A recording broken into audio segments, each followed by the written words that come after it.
I finally opened my own restaurant after 5 years of saving, invited my entire family to the grand opening. They went to sister's party instead. As I closed up alone, Dad texted, "Before you get mad, we need you." The champagne bottles sat unopened on the bar counter, condensation pooling beneath them like tiny lakes of disappointment.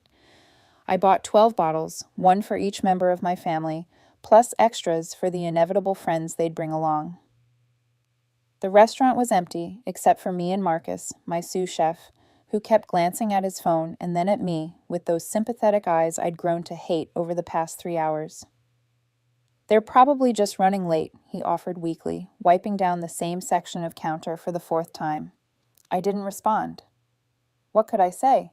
That my entire family had confirmed they'd be here, that my mother had helped me pick out the dress I was wearing, a deep emerald number that now felt like a costume for a play nobody came to watch.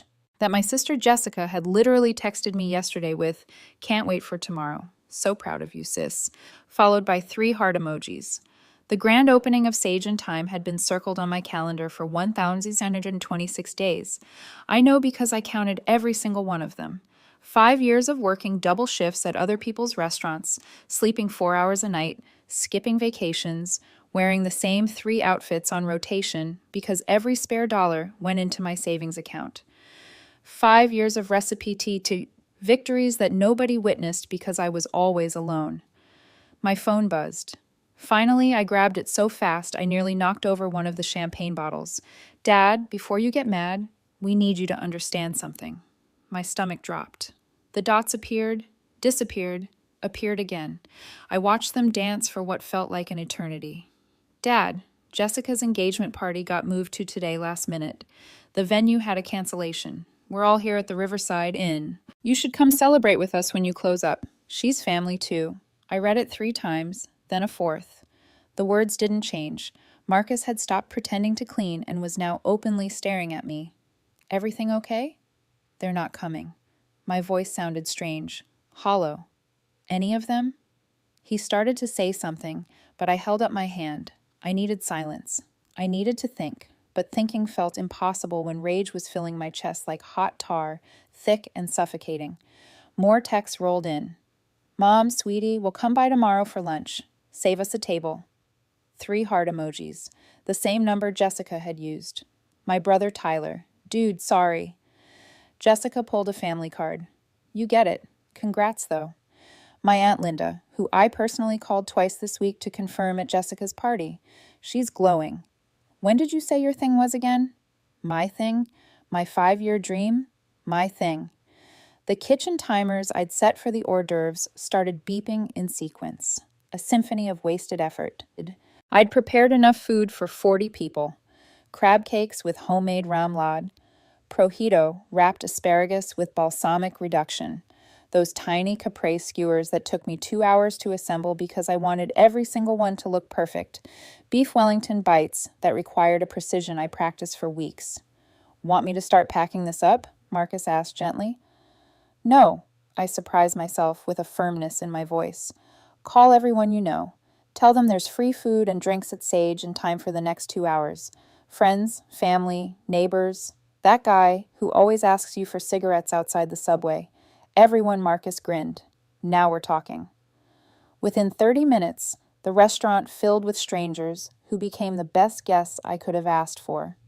Marcus's girlfriend brought her book club. The elderly couple from the flower shop next door shuffled in with their grandson. A group of college students whooped when they heard free champagne and proceeded to take photos in front of every dish like it was the Met Gala. A woman named Patricia, who owned the vintage clothing store 2 blocks over, cornered me by the kitchen. "This crab cake is insane. Are you hiring?" "My nephew just graduated culinary school. Tell him to bring his resume Monday," I said, meaning it. The food disappeared. The champagne bottles emptied. Someone put jazz on the sound system. I'd spent weeks programming with a perfect dinner playlist. People laughed and talked and told me this place was going to be the next big thing in the neighborhood. And for those 2 hours, I almost forgot about the family-sized hole in my chest. Almost. After everyone left and Marcus insisted on staying to help me clean, I finally sat down at the bar with my phone. The family group chat was exploding with photos from Jessica's engagement party, Pictures of the riverside and perfectly manicured garden, close-ups of her ring, a massive emerald-cut diamond that probably cost more than my entire restaurant deposit, videos of her and Brad slow dancing while everyone circled them like she was royalty. Then I saw it. A photo posted by my younger cousin Emma, who I'd always thought was the honest one in the family. The timestamp showed 2:47 p.m., exactly when my grand opening had started. The caption read, "When the whole fam comes through for Jess, best engagement party ever. Family love wins." The whole fam, including my parents, who I could see clearly in the background raising champagne flutes. The same parents who raised me on sayings like, "Blood is thicker than water," and always show up for family. Apparently, there were levels to family tears, and I just discovered which one I occupied. I drove home in silence, still wearing my emerald dress, makeup smudged from the combination of kitchen heat and unshed tears I refused to let fall in front of Marcus. My apartment felt especially small after spending the day in the restaurant.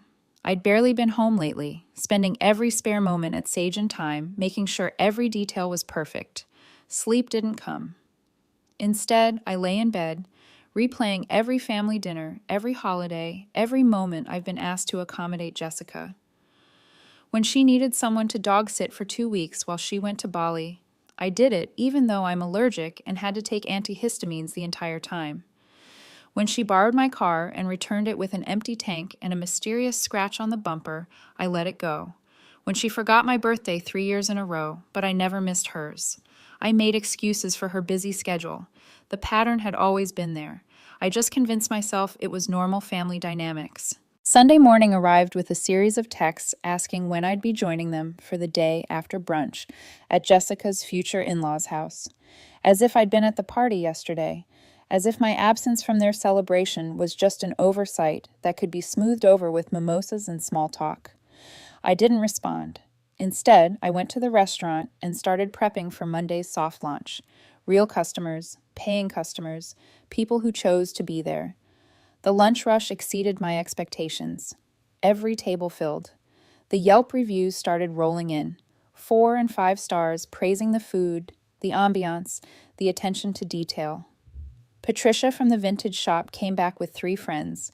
The college students from Saturday returned with their parents who made reservations for the following week. Tuesday brought a catering inquiry for a corporate event. Wednesday, a food blogger asked to interview me.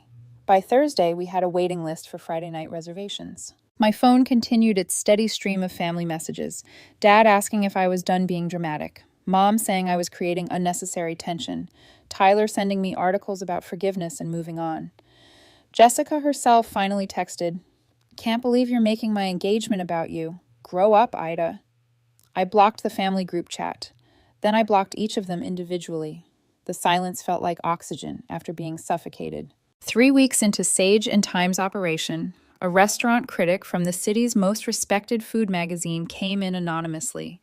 Marcus recognized her from her Instagram and nearly had a panic attack, but the meal went perfectly. Her review published the following Tuesday with a headline, "Sage in Time, the neighborhood gem that deserves citywide recognition." The reservation book filled for 6 weeks out. I hired 2 more line cooks, another server, a full-time bartender. The profit margins looked healthy. My accountant, a friendly woman named Donna Hood, helped me navigate the business licensing maze, called to say congratulations, and that I should start thinking about expansion plans. Expansion plans. A month ago, I'd been hoping just to survive the first quarter. My phone rang one evening while I was doing inventory in the walk-in cooler. Unknown number. I almost didn't answer, but something made me pick up. "Ida, it's Brad, Jessica's fiancé." I didn't respond, just waited. "Look, I know things are weird with your family right now, but Jessica really wants you at the wedding. She's been crying about it all week. Can you guys just talk? Did she ask you to call me?" A pause. She doesn't know I'm calling, but I see how upset she gets. "You're her sister. Tell Jessica if she wants to talk to me. She knows how to use a phone. And she also knows where my restaurant is. I'm here 6 days a week." I hung up. The wedding invitation arrived via certified mail 2 days later. Like they were worried I'd claim I never got it. A formal cream envelope with calligraphy so elaborate I could barely read my own name. The wedding was scheduled for 3 months out at some vineyard in Napa Valley. The invitation included a separate card indicating I'd been assigned a seat at table 17, which I knew from Jessica's previous wedding planning discussions was where they put obligation invites distant cousins and parents, work colleagues. Her maid of honor was her college roommate. Her bridesmaids were her sorority sisters. Not one spot for the sister who'd shared a bedroom with her for 16 years. I RSVP'd no and returned the card without a personal note. Mom called from Dad's phone, probably assuming I wouldn't pick up from her number.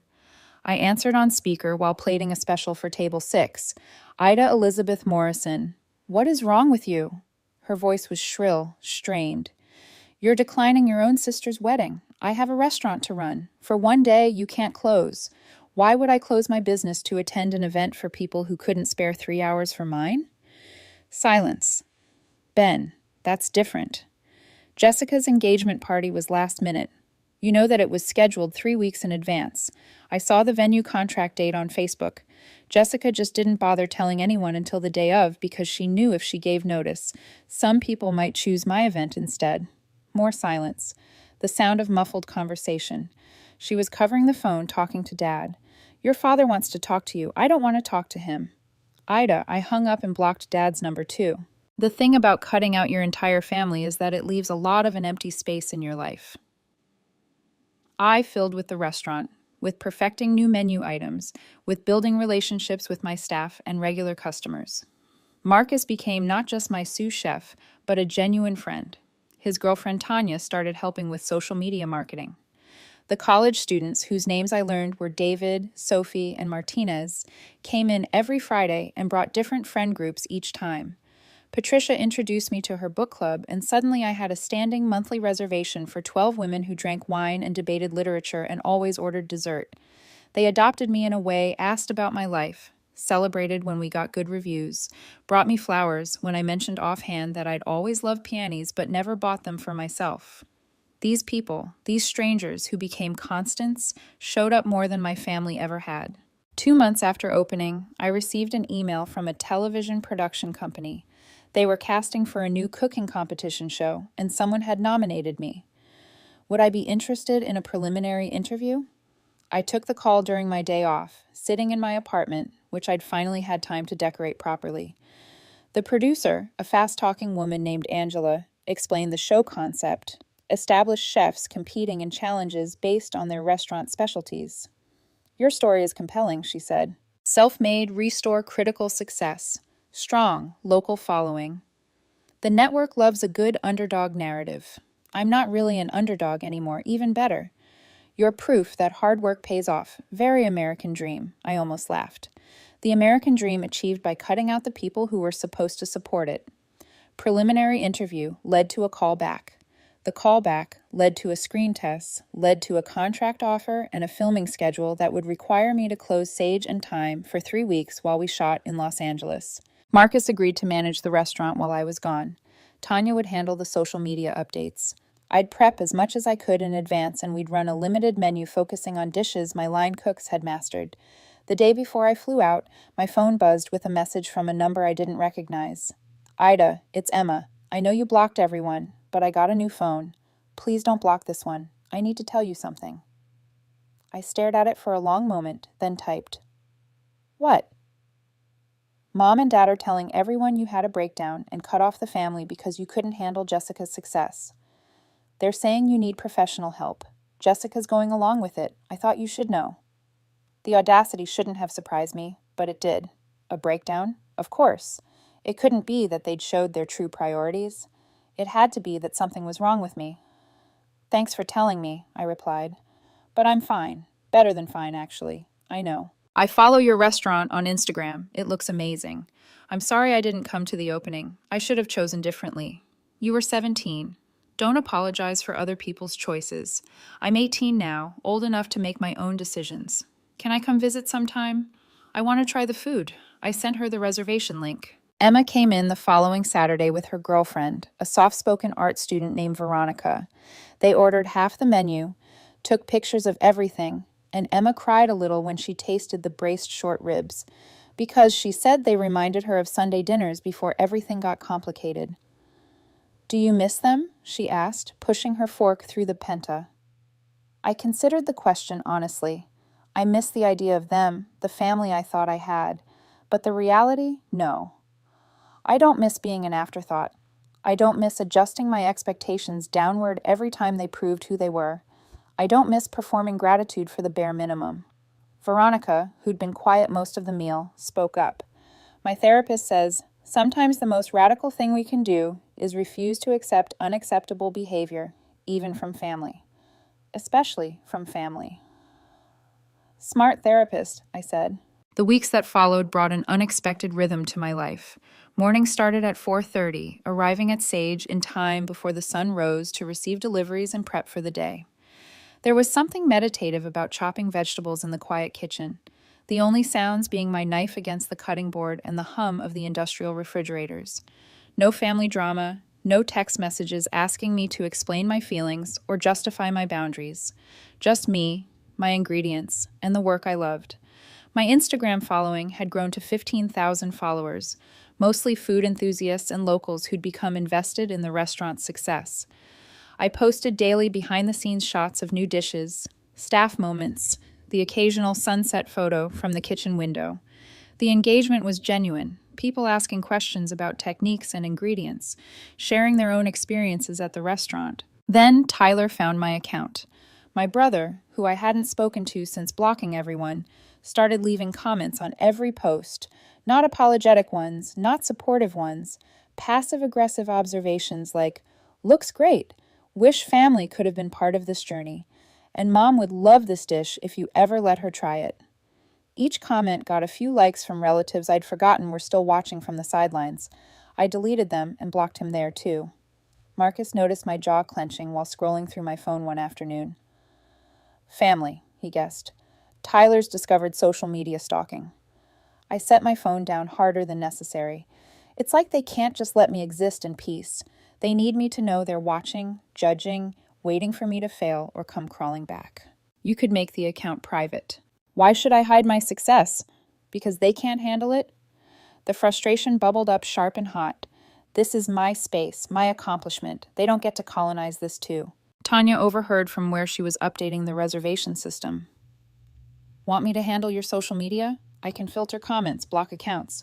You focus on cooking. Let me deal with the digital nonsense. It was a perfect solution. Within days, the comment section became a drama-free zone again. Tanya had a gift for witty professional responses to genuine questions and a ruthless efficiency at removing anything that smelled like family manipulation. The Food Critics Review brought not just customers, but also attention from culinary schools. Johnson and Wales wanted to know if I'd speak to their graduating class about entrepreneurship. The International Culinary Center invited me to do a demonstration. These were opportunities I'd fantasized about during those 5 years of saving, working myself to exhaustion in other people's kitchens while dreaming of my own. The first speaking engagement terrified me more than opening night had. 40 culinary students stared at me expectantly while I stood at a podium with note cards I'd rewritten 6 times. I planned to talk about business planning and menu development.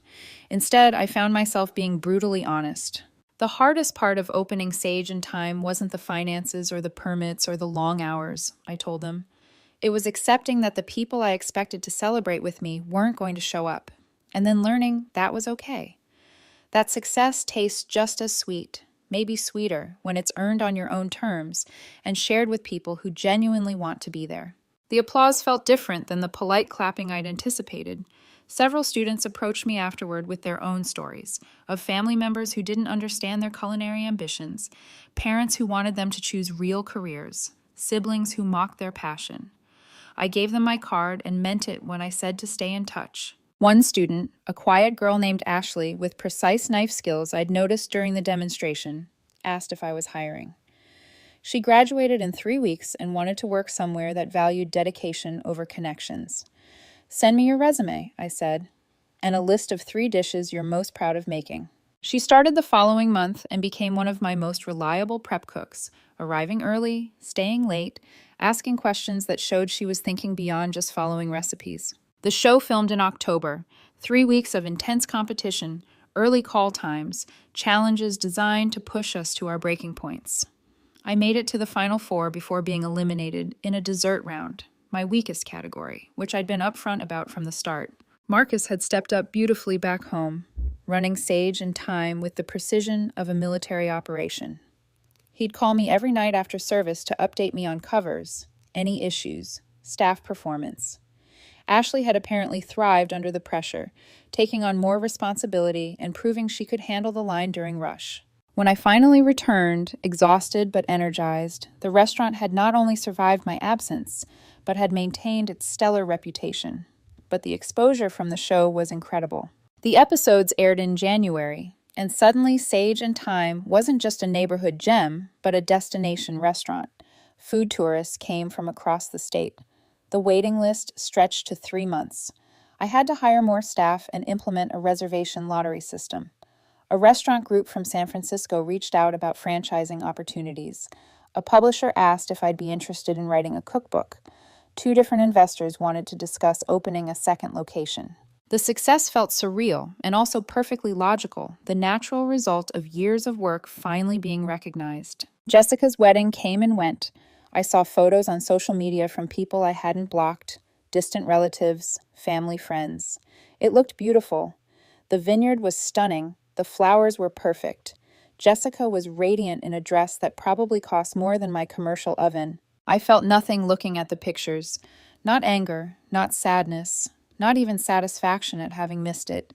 Just a distant acknowledgement that this was a thing that had happened to people I used to know. What I didn't expect was the aftermath.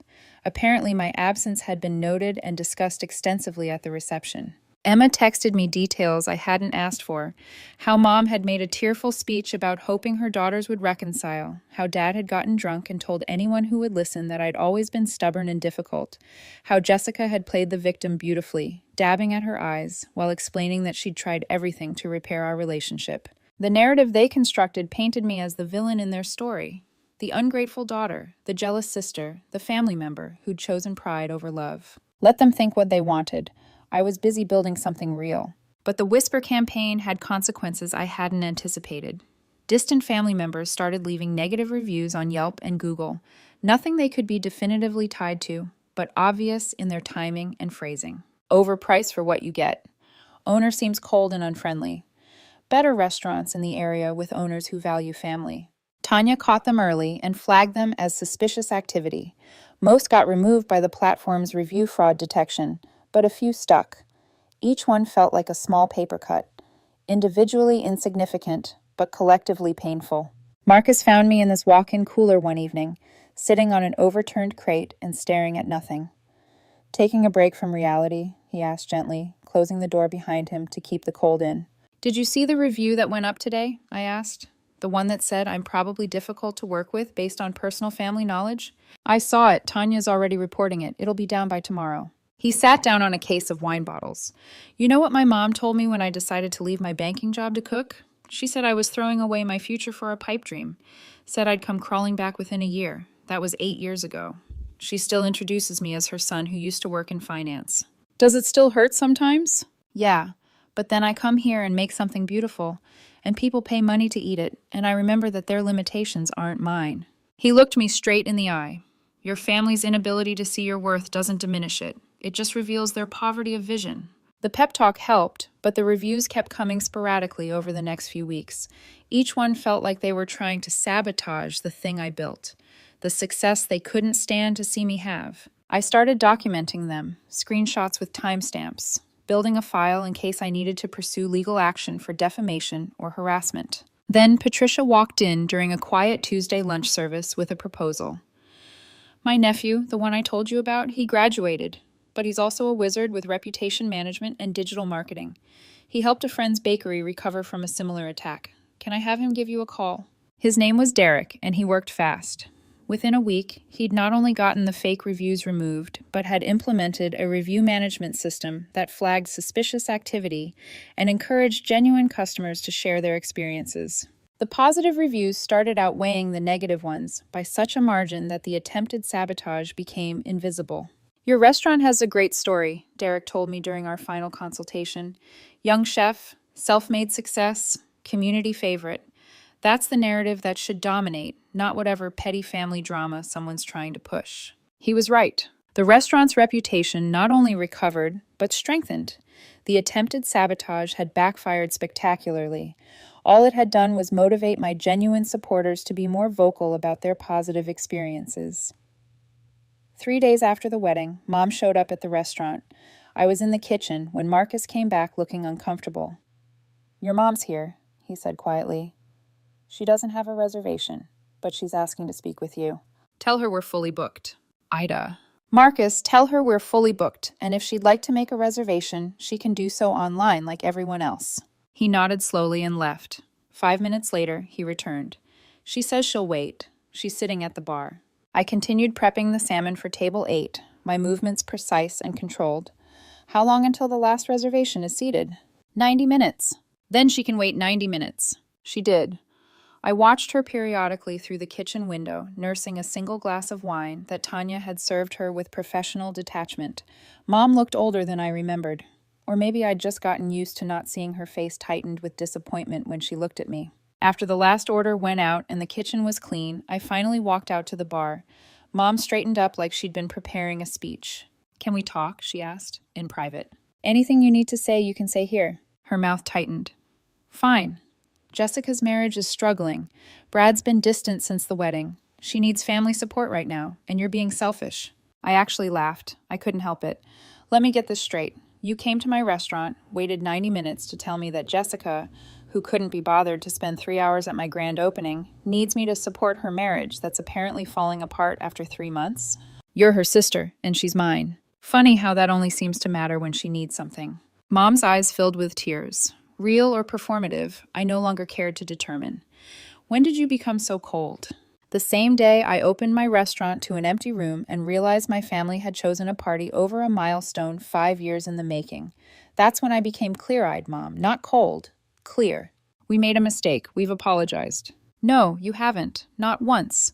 You've made excuses, minimized, told me to get over it, accused me of having a breakdown, but you've never actually said, 'We were wrong. We hurt you. We're sorry.' Because you don't think you were wrong." She stood up, fumbling for her purse. "I won't stand here and be attacked."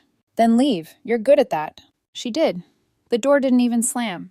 She closed it with controlled precision, which somehow felt worse. Tanya, who'd been wiping down the other end of the bar, came over and squeezed my shoulder. "You okay, boss?" "Yeah," I said, surprised to find it was true. "I really am." Spring arrived with a burst of reservations from wedding parties looking for rehearsal dinner venues. I'd never planned to do private events, but the money was too good to ignore, and Marcus had ideas about how to make it work without disrupting regular service. Emma started bringing Veronica to the restaurant twice a month. They'd become my only connection to the family, and even that was filtered. Emma knew not to share details unless I asked, which I rarely did. One evening in late April, she mentioned almost casually, "Jessica's getting divorced." I looked up from the menu I was revising. That was fast. Brad caught her texting her ex-boyfriend. Apparently it had been going on since before the engagement. He moved out last week. "I'm sorry to hear that," I said automatically. "Are you?" I thought about it. "I'm sorry anyone has to go through a divorce, but I'm not sorry for Jessica specifically, if that's what you're asking. She made her choices." "Mom thinks you should reach out. Be the bigger person." "Mom can think whatever she wants." Emma grinned. "That's what I told her you'd say. Veronica owes me $20. The summer brought a James Beard Foundation nomination for Best New Restaurant. I didn't win, but being nominated felt like validation from the culinary world that what I'd built mattered. Marcus and I attended the ceremony in Chicago, and the entire staff threw a party at the restaurant when we got back. We were profitable. We were respected. We were happy. That's when Dad showed up. Unlike Mom, he didn't wait at the bar. He walked straight into the kitchen during the Friday dinner rush, despite Marcus trying to stop him, and planted himself in my line of sight while I was plating a duck breast. "We need to talk," he announced. "I'm working. Make a reservation." I didn't look up, focused on getting the presentation perfect. "This can't wait. Your mother's in the hospital." My hands stilled. "What happened?" "Stress-induced heart palpitations. The doctor says she needs to reduce stress in her life. This situation with you is killing her, Ida." I set down my tweezers and met his eyes. If Mom is having health issues, she should see her doctor and follow their recommendations. What she shouldn't do is use her health to manipulate me into accepting unacceptable behavior from this family. "Your sister's marriage fell apart. Your mother is sick. Don't you have any compassion?" "I have plenty of compassion.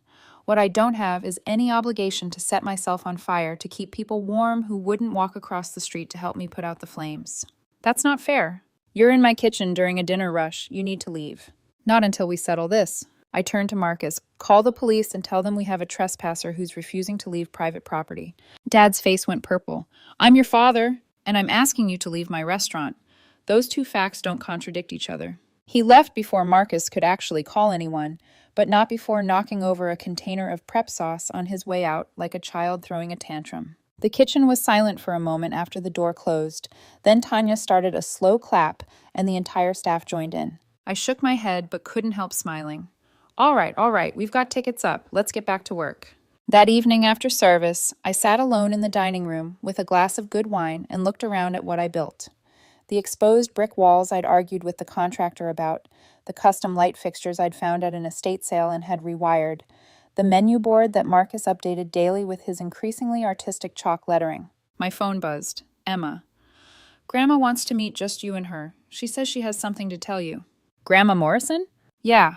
She told Mom and Dad they were idiots and said she doesn't blame you for cutting them off. Her words, not mine. Interesting. Fine. Here, lunch Tuesday. Tell her to make a reservation online.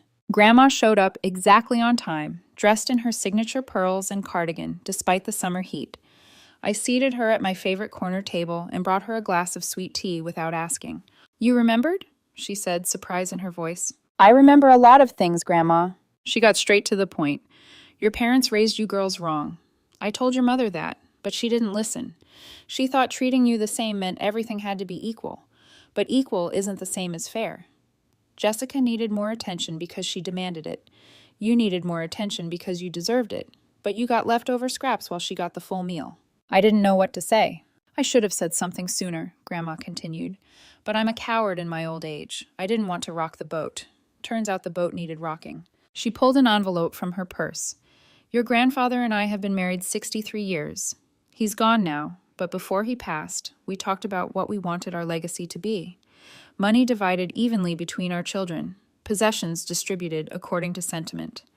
But there was one thing we disagreed on. She slid the envelope across the table. He wanted to leave the lake house to your mother, neutral territory for family gatherings. I wanted to leave it to someone who'd actually appreciate it, someone who worked for things instead of expecting them to appear. I won that argument. Inside the envelope was a deed. The lake house, a beautiful 3-bedroom property in Michigan that I'd spent childhood summers at, was now in my name. Grandma, I can't. It's already done. Has been for 6 months. I'm just telling you now because I wanted to make sure you'd actually survived cutting them off before I burdened you with it. Property comes with responsibilities. Does Mom know? She will when I die, and the will is read. Should be interesting. Grandma smiled wickedly. Now, are you going to feed me or just stare at me? I hear the duck is exceptional. I cooked her the best meal I'd ever prepared. She ate every bite, complimented the technique, and left a $100 tip despite my protests. The lake house became my refuge during the restaurant's closed day each week. I'd drive up Monday mornings and spend the day cooking for myself, testing new recipes, sitting on the dock and watching the water. Sometimes Emma and Veronica would join me. Sometimes Marcus and Tanya. Sometimes I went alone. It was there, on a particularly quiet Monday in September, that I got a call from a number I didn't recognize. Ida, it's Jessica. I should have hung up. Instead, I said, how did you get this number? Emma, look, I know you don't want to talk to me, but I need to say something, and then I'll leave you alone. I stayed silent.